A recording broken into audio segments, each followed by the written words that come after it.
please welcome Dr. Jackson. Thank you. So there are not going to be any slides during the next 20 minutes. So it's just me. So you can close your eyes, cozy up to the computer, and just sort of listen to my smooth voice here. I wanted to start off by offering a deep thank you to Francis Shen, Susan Wolf, and Francis Lorenz for inviting me here today. I wanted to thank Donella Como for moderating, and to Sean Diani for his groundbreaking work on highly portable MRI, a fantastic talk, and especially for letting me and my giant head into his Scanavan just 3 weeks ago. It was a really fantastic experience. The last hour, a little over an hour now, last hour or so has really made it abundantly clear that we're standing on the precipice of one of the most important chapters in the history of neuroscience, which is the widespread adoption of portable, cloud-connected, dead simple neuroimaging devices. Yes, these devices have been around for some time, and yes, the theory behind their adoption really stretches back for many decades. But at this point, we are now preparing for scaling and distribution. The shrinking horizon that we see in front of us really brings with it the guaranteed wild uncertainty of sharing a new technology beyond the boundaries of a very specialized elite. So the moment on that precipice that I'm talking about, the moment that I think we're capturing right here today, is kind of tantamount to that second before a great leap into the unknown. When we're getting ready to take a breath, we're tensing ourselves, and we're really preparing for everything that we knew or we thought we knew about neuroscience to change. Because one way or another, things are definitely going to change, and they're going to do so very rapidly. And so for once, really, truly, for once, I am exhorting all of my fellow neuroscientists. We have to be ready for what's coming. We need to look before we leap, because we don't really have the best track record when it comes to emergent neuroimaging technologies being exploited, and in some cases, being directly developed to falsely reify social and societal prejudices. So y'all remember that one time with phrenology? Or that other time with neuroscientists attempting to describe the violent criminal brain, or that other time with EEG and Black folks who dared to have coarse curly hair like mine. It is really striking and sobering and deeply unfortunate to realize that once again, with the advent of an advanced neuroimaging technology, we once again find ourselves talking about the promise and the hope that it will once again at last allow us to understand, nay, eradicate the deep social divisions within our society. I think the time has come to at last acknowledge that we are far more effective at bringing further entrenchment than in mitigating it. So maybe we need to try something new. Because, exacerbating and bioessentializing social injustice isn't the only problem facing neuroscience today. In the last 2 decades, MRI neuroimaging in particular has faced not one, not two, but multiple overlapping reproducibility crises driven by small sample sizes, intracranial volume considerations, shortcomings of linear regression and covariance matrices, atlas co-registration, reverse inference modeling, and uncorrected multiple comparisons, which was memorably captured in 2010 when Craig Bennett and colleagues reported that 16 voxels in the brain were activated when a subject was looking at emotionally valenced photographs, which is a study like thousands of others, except the subject in the question of this study was literally a dead salmon. So what right do we have to understand or to assume that we really understand anything about the brain when we can only replicate our findings in the stock of our local grocer? So it kind of strikes me that that both of the problems that I'm talking about today, the ones of statistics and the ones of society, are really perhaps two sides of the same coin. It's a fundamental problem of variance misattribution. We don't seem to understand what's noise, what's signal, and ultimately how we should be contextualizing the vast untamed torrent of information that we're collecting on a regular basis. So we're going to talk later today in these sessions about the great promise of those other emergent technologies, artificial intelligence and machine learning, and how these forces will once again allow us to understand and eradicate the deep social divisions and also scientific shortfalls within our society. I'd like to once again casually point to all of history as a reminder that we really can't engineer our way out of these problems of our own making, at least not without confronting them directly. We really have to face them head on. And in order to do so, maybe we should strike a path forward that allows us to finally and fully appropriately consider the variance in our models. And maybe this path can bring together many of the current problems, as well as the sordid history of neuroimaging. And in so doing, it might provide really elegant solutions rather than piecemeal efforts or black box fixes or undeserved faith in yet another technology. So, what I want to talk to you all about today is really the innovative possibilities of a decolonized approach to MRI research and what we stand to gain or what we maybe can't risk losing by embracing its principles as a foundational aspect of neuroscience. So decolonization is a super trendy and provocative buzzword these days. It's the kind of word that's going to send Fox News anchors into a frenzy, but it's progressive enough and vague enough that all the white liberals are going to rally behind it for decades, as long as they don't make anyone uncomfortable, especially themselves, or actually have to do anything. So decolonization could really serve as a powerfully aspirational symbol, a concept that is lightly appropriated from a fashionably trendy marginalized group that signals values but is almost impossible to operationalize. So it actually sounds like a pretty good deal. Let's all get on board the decolonization train, right? Like, especially now that Black Lives Matter is kind of losing steam, and honestly, defunding the police was always a bridge too far because it was the tone, right? So we've all agreed that we're going to learn this word to impress our liberal friends and families at Christmas this year. Cool. We're going to get credit for this assignment, right? So we're done. We're done with my talk. Like, the main point here, you've learned a new cool word. With the time that we have left together, let's just explore the concept of decolonization in MRI research, just purely as a thought experiment. So, what does it actually mean? What would it even look like in neuroscience? Let's start with some other buzzy concepts in the world of clinical research as an anchor point. So since 2020, many of us researchers have learned about decentralized study designs, right? The idea that we don't necessarily need research participants to come into our scanning bays for every single aspect of our study protocol. They can do some of it over the phone, on an iPad, at home, or even at their local libraries or a CVS. 5 years ago, that was a pretty radical concept, but now it's more and more mainstream, and particularly in cognitive and clinical neuroscience, where we have a lot of different kinds of assessments. It's actually pretty nice that we can decouple the assessments from just one kind of location, which would be, some of those locations are really stressful for some people.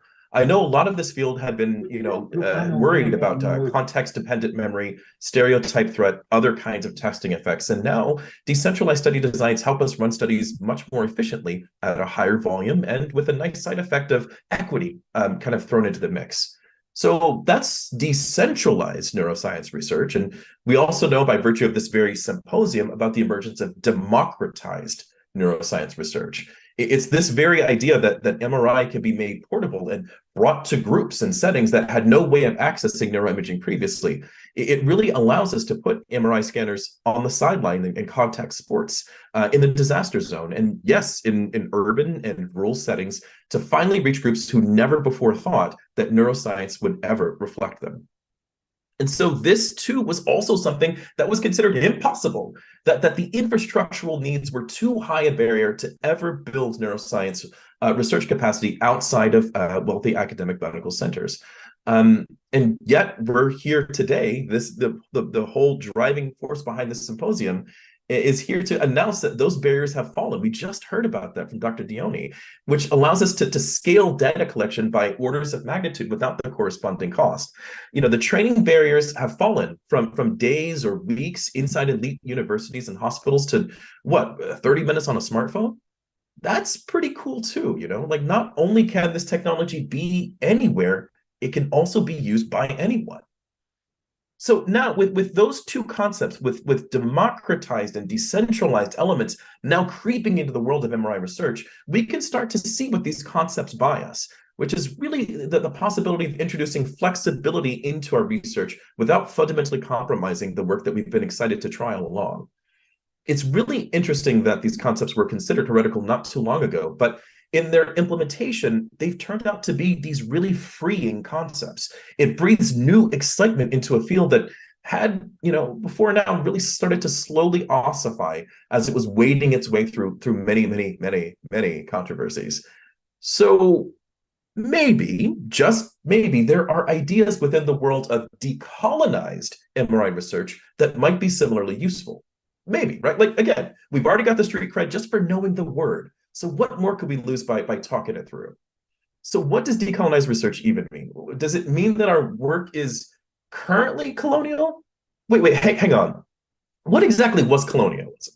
Wasn't it this crazy idea that a small group of individuals with outsized power and societal standing laid claim to vast amounts of commodified products from hundreds or thousands or millions of people? They just got vast sums of money from distant imperial powers to collect everything of value from a whole lot of people and say it was their right to hold on to that commodity indefinitely and share it with their buddies, because eventually some of those benefits would trickle back to the untold billions. And thank God those colonial powers were there, because could you even imagine how awful life would be without their commodity hoarding? Can you even imagine a world without colonial powers insisting that their system was for the greater good? Wasn't it something along those lines? Isn't that what colonialism is?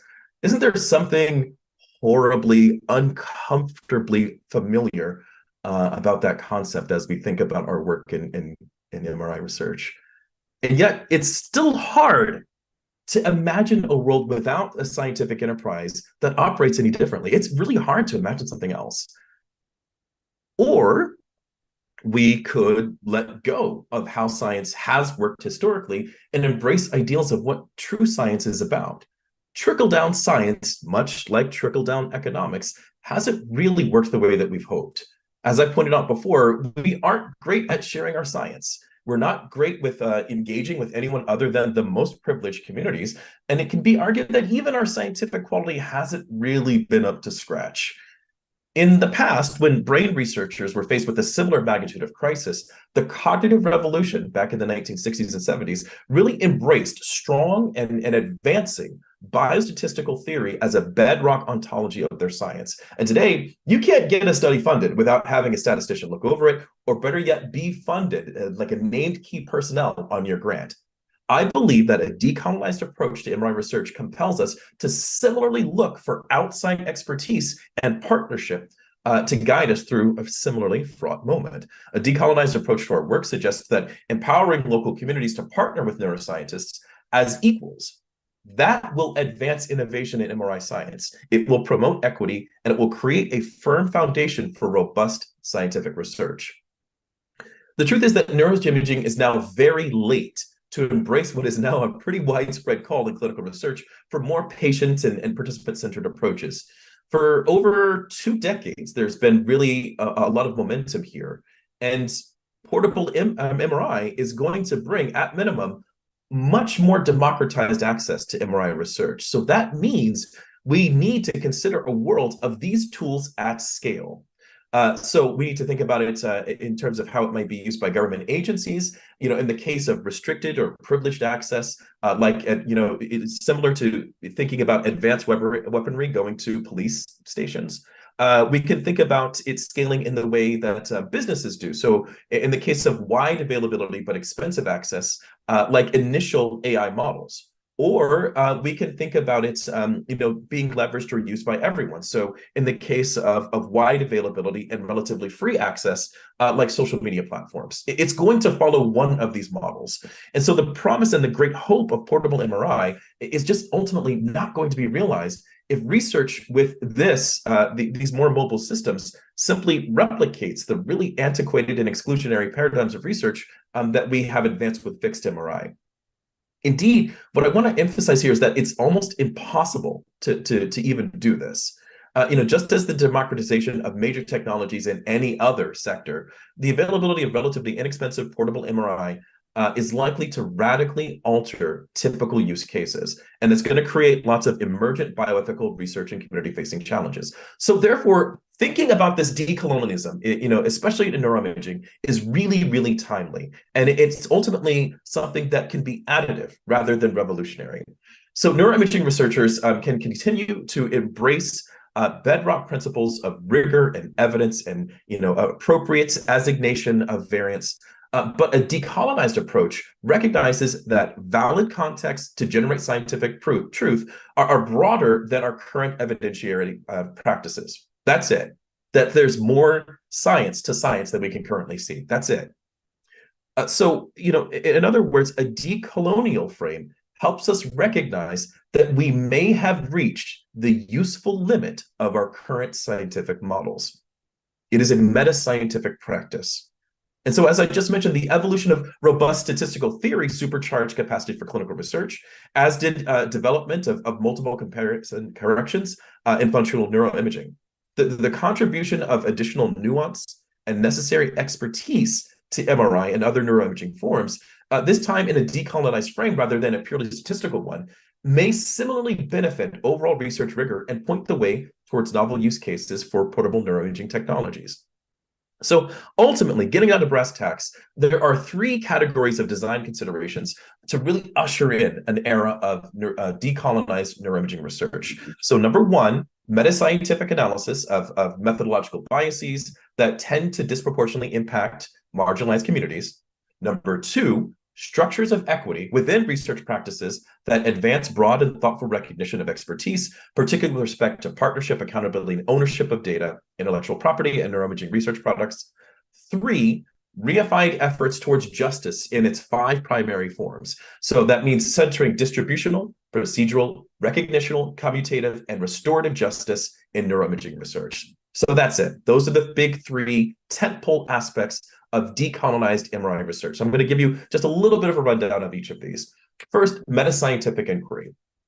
So blind spots in scientific thinking have historically led investigators like you and me to commonly assume that group differences emerge only as a consequence of some combination of deficit-oriented societal inequities or essentialized biological disparities, or some combination of the two.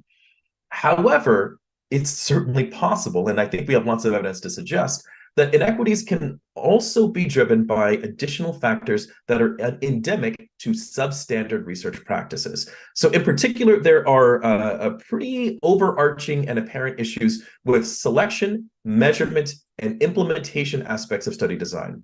So these are the same factors that enabled a dead fish to admit positive brain signals on an MRI machine back in 2010, like I mentioned a few minutes ago.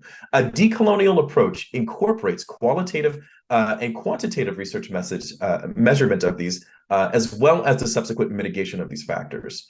So ultimately, a decolonized view of meta-scientific inquiry places appropriate weight on factors influencing not just individual research participants, but also factors affecting study teams and the larger systems with which they are situated.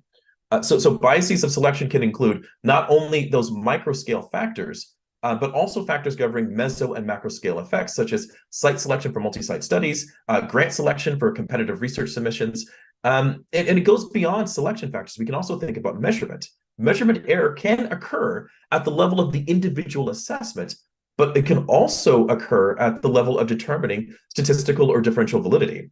In short, we really need to make sure that we clean our own house before lamenting that the whole world around us is dirty. In considering the context demanded by a decolonial frame, we can more easily identify different types of bias and understand whether they operate at the individual, the research study, or the levels of broader society, and work to, again, appropriately apportion variance from these factors within a well-specified hierarchical linear model. In maximizing equity and in context, across these factors of selection, measurement, and implementation, it really allows us to elegantly intersect with other elements of scientific rigor. We can use statistical tools that have already been well validated and apply them to problems of equity. In other words, a decolonial lens confirms that rigorous research is necessarily equitable, inclusive, and representative. So secondly, the second tentpole of decolonialism is this idea of building structures of equity. So maybe the greatest potential in portable neuroimaging is, really lay in this decentralizing access to neuroscientific data and research. Research teams must consider the implications of a truly decolonized approach to decentralized access of neuroimaging. But ultimately, this work is likely to continue to advance in coming years. Systems of research are really reliant on disempowered communities trusting powerful and resourced neuroscientists but these systems are unlikely to scale. Especially as the threshold for obtaining neuroimaging devices is going to be continued to be lowered in coming years.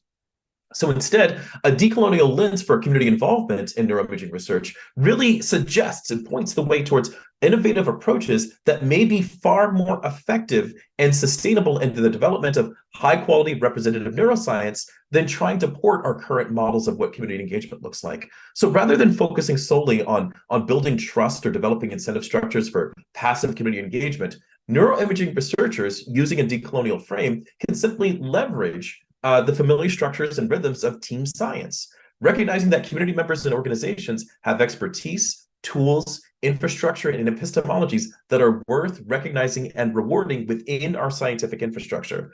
So just as it is now common to assign financial benefit and prestige to those biostatisticians that I keep bringing up on neuroscience and neuroimaging research products, so too can we build teams that work to incorporate expertise in representative recruitment, community-driven outcomes, and return of value as fellow scholars and key scientific personnel on our studies? So the truth is that decolonized frames require consideration beyond just a mere expansion of team science, though. It really challenges us to ask who gets to design and benefit from neuroimaging research. At the end of the day, a decolonized approach to MRI asks only that question: who gets to design and benefit? Researchers might think, far more radically about the structure of the scientific enterprise without the specter of colonialism. Decolonized approaches to community-derived structures of accountability and data sovereignty have long been established in indigenous communities across North America, which really clearly demonstrates that these systems can thrive even in the face of extreme marginalization and in the era of open data practices. So particularly with the advent of highly portable neuroimaging devices, entirely new systems of advancing brain research become possible, where individuals and local communities retain possession of their neurological data and broker with research teams to sell or perhaps temporarily license their information for scientific analysis, ensuring that it is participants that directly receive equity for this commodified information that currently only benefits scientists and institutions. There may even be communities capable of building the capacity to design and conduct high-quality neuroscience research entirely without career academics, which will shift the bounds of science beyond the ivory tower. Finally, so those were the first two. Finally, let's talk a little bit about justice, the third tentpole of a decolonized approach to MRI. So first, it's worth remembering that a decolonized science must do more than sort of prospectively recognize and reward contributions to research, beyond the narrow lens that's currently favored by most research teams. We also need to work to repair and restore disrupted systems from past as well as concurrent harms. While neuroimaging research and neuroscience as a whole really has yet to formally incorporate justice into research, there are already parallels in other fields with more robust mechanics of justice, like environmental health. So these concepts are well developed in other spaces. A decolonized approach to neuroimaging research, especially in the era of portable devices, allows us to extend current practices into exciting new opportunities to advance neuroscience. We have to recognize that there are many kinds of justice, though, and we have to emphasize at least 5 types, the ones that I mentioned earlier. So distributional justice, which is the equitable allocation of costs and benefits, in which we as neuroscientists have to understand and balance risks of exclusion alongside risks of inclusion to our studies. There's participatory justice, which ensures that everyone has an opportunity to make decisions regarding key aspects of neuroimaging. This might give us an opportunity to develop science that may not need to scale or generalize beyond the local or regional level.